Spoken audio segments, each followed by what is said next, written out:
What's up, everybody? Welcome to the Numot 4th of July special. Hope you're excited. Hope you're ready for some nice little fireworks. We're going to play first, get the chat closed out. Playing as Skullbriar. Cool, man. Like that. Always enjoyed this commander.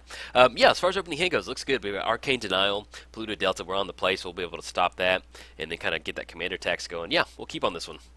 A little Geist Blast to kind of blast it, send it back to the graveyard, or back to the command zone. Let's get Numot back up. But yes, welcome to the 4th of July special. Let's go and get the Polluted Delta down. It's going to be our only way to grab a red source, so we need to get that down. That will be online next turn. But yes, we're playing Numot the Devastator. Whenever he has flying. Whenever Numot deals combat damage to a player, you may pay 3. If you do, destroy up to 2 target lands. Playing against Skullbriar, the Walking Grave. He has haste. Whenever he deals combat damage to a player, put a +1 counter on it. Then counters remain on it as it moves from any other zone, player, or library. Okay, let's go ahead and crack this Polluted Delta. Probably going to grab a Steam Vents on this one. That sounds pretty good. Where are you? Yeah, let's grab the Steam Vents. Put it in a play tap. Not going to shock it in. No, we're good. And then we are online for the Glacial Fortress, so we're going to get that down without having to shock in the Hollowed Fountain. Get that down, and then we'll be online to go for Dak Faden. I like that. Yeah, just go and pass turn. See if we can't catch their commander real quick with an Arcane Denial. Draw a card. They're going to draw a couple cards, and then hopefully we can kind of get a little bit of value going from there. Okay, let's go and go for that Arcane Denial. Just want to get that commander tax going. They're going to draw 2 cards. We'll draw 2 cards. And then we still have Geist Blast to kind of get a nice little fun card in the graveyard. So we'll get that card draw going off Arcane Denial. Aetherling. Oh, there we go. The blue fireworks for the show. Beautiful. Okay. Let's see if we can't get an Aetherling win. That's what we're going to go for now. Fact or fiction? Let's go and shock this Hollowed Fountain in. They're not going to be able to get their commander down unless they have Ancient Tomb or something. So let's go and get down Dak Faden. Let's go ahead and target player draws 2 cards, discards 2 cards. Manamo, Preordain, Fact or Fiction, Aetherling, Geist Blast. Let's go and discard.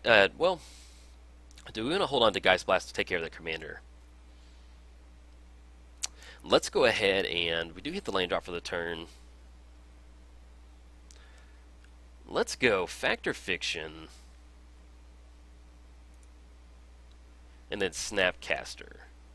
We may tap out for Jace next turn, but I like Geist Blast taking care of the commander, so let's go for that. Had the lane drop for next turn. We have Preordain if we want to get that down. Yeah, we can get down Manamo, go for Preordain, and then leave up Geist Blast to kind of take care of their commander. And then we get in a spot to hopefully we can get enough mana and we get down Aetherling and kind of follow up with Jace. So I will take that. Okay, opponent gets down Lotus Cobra. That's going to be 1 land. The tax on Skull is going to be 4, so we're okay right now. Add that mana to their mana pool. Now, we do have to watch out for a 2-1 coming across, but we're going to be able to plus it up again. And mainly, we're just going to be using Dak Faden to start plussing up. If they get an artifact down, that'd be wonderful. We can minus on that. But yes, as far as the fireworks, it's not fireworks without the 4th of July. Vampiric Tutor, okay.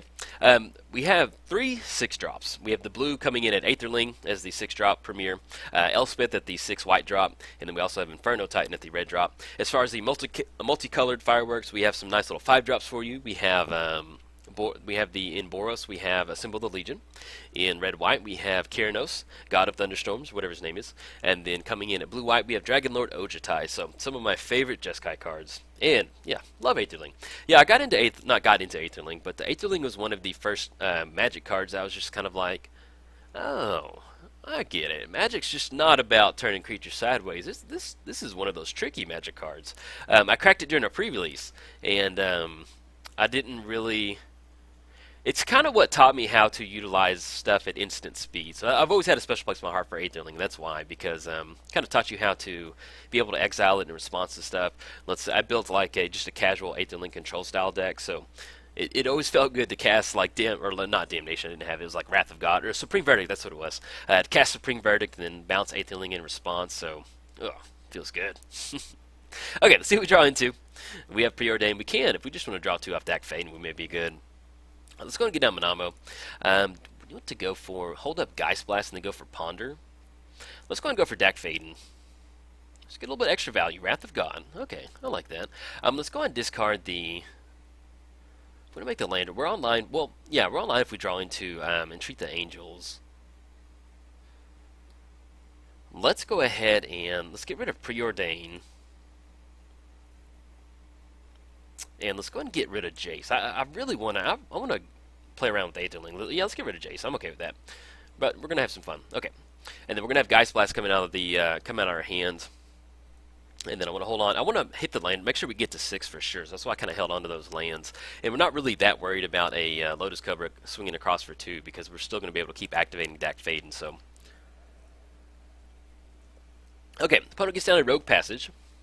If they're going to go for their commander, we're just going to go and blast. That way we can just keep that commander tax away. It's only a 1-1. You know, as it deals combat damage, they're going to keep getting those counters on there. So as long as we can just kind of keep sending the little skeleton zombie back to the graveyard, back to the command zone, we'll be in a good, happy spot. But on a side note, if you want to buy some fireworks to celebrate the 4th of July, head over to Inferno Titan's fireworks stand at mtgotraders.com. Pretty cool. He's selling them. Be careful, though. They're a little bit questionable as far as their how good they are, but hey, have some fun. Why not? He's a good dude. Inferno Titan's a good dude. Okay, got Lotus Cobra swinging in a Dak Faden. And if you're not subscribed to MTG Traders YouTube channel, be sure you do. There's a link down in the description below. I'm putting out videos for them too on a monthly basis, so check it out. Okay, drawn to Is It Charm. 2 damage to the Lotus Cobra. Could just go for a Wrath of God. If we do have enough mana to get the Port Town down, we can reveal the island. Click on the island. This is going to be 5 total mana. We'll have the land drop next turn. Yeah, let's go ahead and let's go with Dak Faden. Pull from tomorrow, Wooded Foothills. Now, if we go for Wrath of God, they get down Skullbriar. They're going to be able to swing in next turn. If we go for Wrath of God now, they can just get that down. We're not going to be able to take care of it. But that's just going to be 1 coming across. 1, 2, 3, 4, 5, 6. Let's go ahead and get the... I'd like to get another red source if we can. So let's go ahead and chunk the island. And then let's get rid of the Is It Charm. We're going to be able to draw a bunch of cards I'll pull from tomorrow. I kind of like that. So let's get rid of the Is It Charm. And then let's go and go for that Wrath of God. Okay, I like that. Kind of reset the board. Put someone to where they just have to get their commander out, and it doesn't really sound that enticing. I'll just go and represent Path to Exile Man or something. Okay, we did activate Numot. I mean, not Numot. Dak Faden. Right, yeah, anything else? No, we're good. Okay, so if they want to go for their commander, they're going to have to tap out for it. It's just going to be a 1-1. We still have a Dak Faden activation, and then we can also kind of rip a nice little pull from tomorrow if we want to hand select our hand, make sure we get rid of the good stuff that we need to. Now, the trick with playing with Aetherling is that you need to have at least 7 mana, because once you get Aetherling on the battlefield, start swinging in, you need to have access to that 7th mana to make sure you can exile it in response to something, and then you can start activating it and coming across. So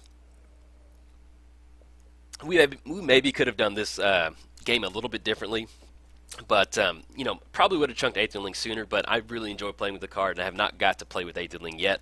I put it in here for a reason, so here we are.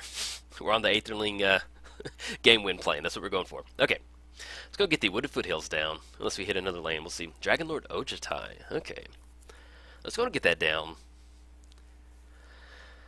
So if we want to, we can go Dragonlord Ojutai, 1, 2, 3, 4, 5. We still have Manamo up to untap it. We're not going to be able to tap it, though. 1, 2, 3, 4, 5, 6. Let's go ahead and go for... Yeah, I don't... Draw 2 cards, discard 2 cards. Now, if we go for Dragonlord Ojutai, we could just go for a really big pull from tomorrow. It swings in for 3. We'll still have Dak Faden online. Let's go for a little bit of a tempo play. Let's go for a really big pull from tomorrow. No, well, if we get down Dragonlord Ojutai, we're going to be able to stop them. So let's get Dragonlord Ojutai down. And then we have Wooded Foothills up. Do we want to plus up on Dak Faden right now?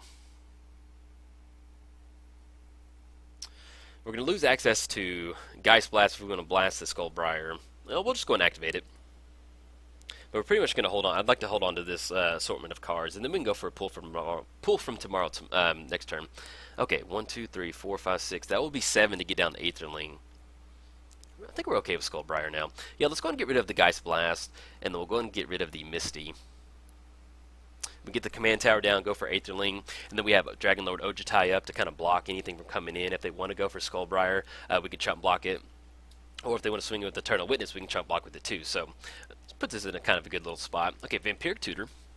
And Dragonlord Ojutai does have hexproof as long as it's untapped. So whenever it deals combat damage, player look at the top 3 cards of your library, put 1 in your hand, rest on the bottom.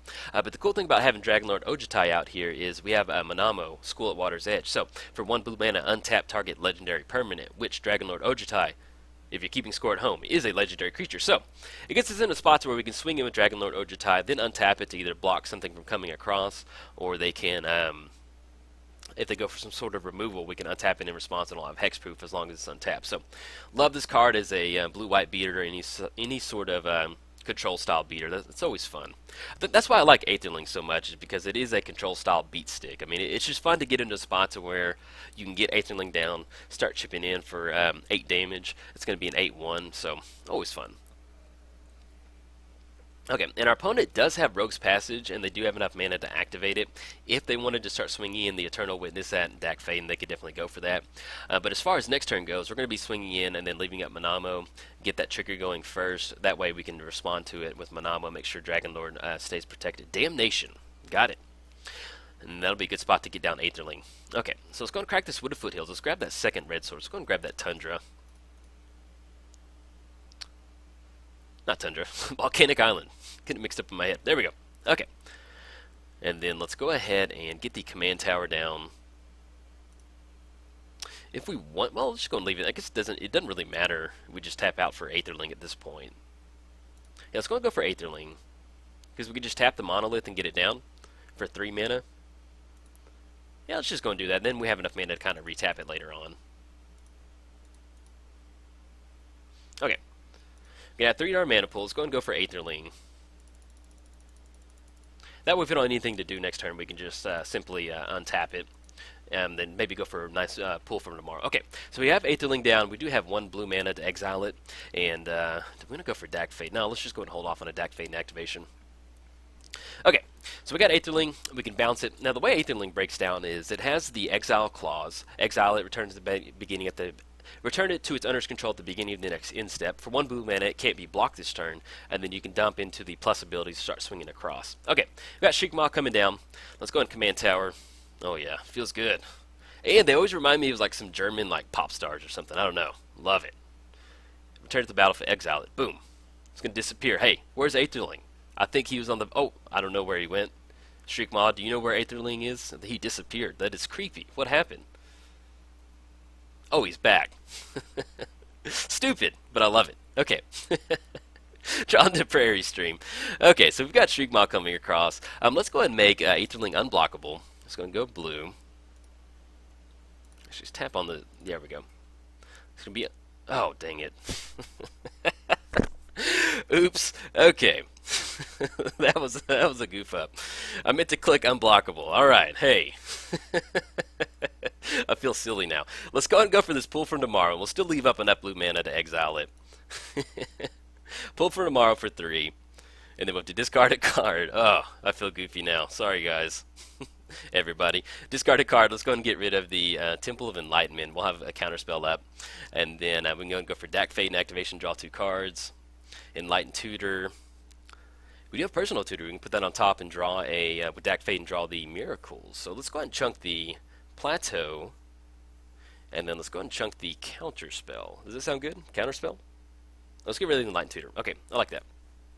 And if we want to, we can Personal Tutor for Entreat the Angels right now. If we're going Aetherling, let's see if we can't hold up enough mana for Aetherling when it bounces back on the battlefield. This is one of those beautiful times in Magic where our opponent's just like, hey, you clicked the wrong thing there, buddy. I was playing against somebody the other day, and they put down one of the bounce lands first, and it bounced back to the hand. I go, uh-oh, oops. Okay, we got Maelstrom Pulse on Dak Faden. Got it.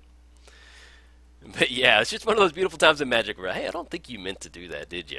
You're like, nope, did not. Caught me. Okay, they're tapping the Grim Monolith, get down Chromatic Lantern.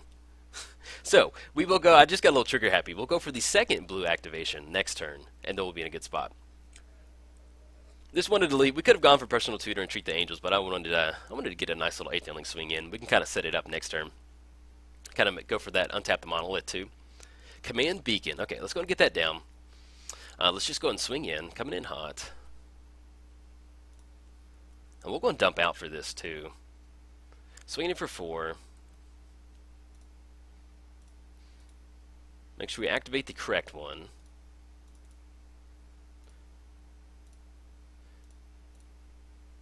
And then that's going to be, we can do one more. Let's go and do the Hollowed Fountain. Okay, getting in for 8. I'll take that. Put him down to 18. And then we still have Personal Tutor. Let's go and go for the Personal Tutor. And we still have Counterspell up too. So we'll get that down. Go for Entreat the Angels, put that on top, kind of force them to have a some sort of board wipe or something, and then we can just tap out for a you know, moderately sized entreat the angels. That way we want to leave up enough mana to start activating Aetherling. And if we can help it, if we don't have to go for a counterspell just yet, then we can untap the monolith with some of this unused mana. So definitely kind of go from there. But yes, hope you're enjoying it so far. It's been a lot of fun. Bow of Nyala. Okay.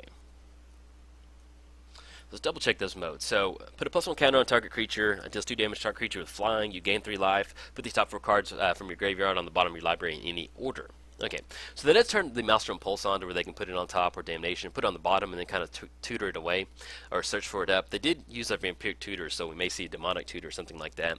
But I feel like we're in a good spot. They've got 3 mana up right now. They know the Entreat the Angels is coming. We have Counterspell backup to kind of stop any sort of board wipe the following turn. And then if we want to, we can untap the Monolith and kind of use, maybe just go for just enough lethal. It's going to be 8, swinging in, puts them down to 10. Put those on the bottom, okay. Going for some last minute activations, alright. Swinging in for 3 is going to put us down to 20. And since there's nothing to counter, let's go ahead and go for the Monolith. Untap it. Okay, there we go. Let's go and tap out for this Entreat the Angels. Yes, we're going to cast it. Lovely. Beautiful fireworks for you. And let's go double white. And tap out for 3. And then we still leave up Counterspell mana. Let's go and leave up Command Tower. And we need to leave up at least 1 blue mana. That's going to be 4 angels? Yeah, that should be good. We'll leave up enough mana to maybe bounce it a couple times or something like that. Okay. Still leave up Counterspell. Let's go and swing in with Aetherling. Let's go for the activation. +1.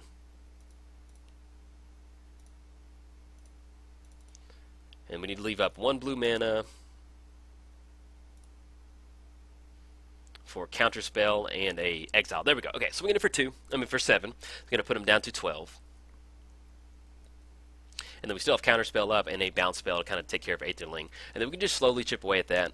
Their commander's still in the command zone, but at this point right now, you know, they might get in a spot to where the Bow of Nyala then kind of gain some life. But we're just not even really dead to a board wipe. We have backup between the Counterspell, and we can still exile Aetherling to kind of get in a few more points of damage next turn. So, but this is pretty much how the deck's designed to kind of play out like this, man. Get in a spot to get Aetherling, kind of go beat sticks, and just have some fun. We still have Geist Blast out of the graveyard too. We need to kind of keep that in mind to copy another spell. We can definitely go for that. But yeah, I love Geist Blast. If you're not playing it Commander, it's a wonderful card. 3 mana, exile it, copy target instant or sorcery you control, choose new copies for it. So it's always a really fun card to go for. Okay, Nature's Lore, search your library for a forest card. I'm trying to imagine what would get them out of this at this point. I mean, we've got 16 in the air. We have an unblockable Aetherling. You know, they could use Nature's Lore as a shuffle effect to kind of move that stuff they put in the graveyard on the bottom of their library. If they have some sort of, maybe they could Toxic Deluge or something, kind of search that up, cast it. Life's Legacy, okay. Sack a creature. It's going to be 3 cards off the Legacy. If not, we may have the beautiful blue fireworks and the beautiful angels kind of closing this one out. If we do, I'll take it. They did draw 3 cards off that one too with 4 mana, so that does put them in damnation range if they did happen to hit that. So you know, they did use the Nature's Lore to kind of shuffle their library up with that Bow of Nyala. A nice little interaction. You always, yeah, if you're a Magic fan of Magic, you have to enjoy nice little Magic interactions like that. So that's always nice. Okay, opponent scoops it up. We had 16 coming across in Angel tokens, and hey, we got our nice little German pop star Aetherling win. So hey, happy 4th of July. Have a safe one. If you're out seeing friends and family, have fun. If you're just sitting at home doing nothing, enjoy your time off because you do you. Have fun. All right, everybody. If you enjoyed it, like and subscribe. Thanks. Bye.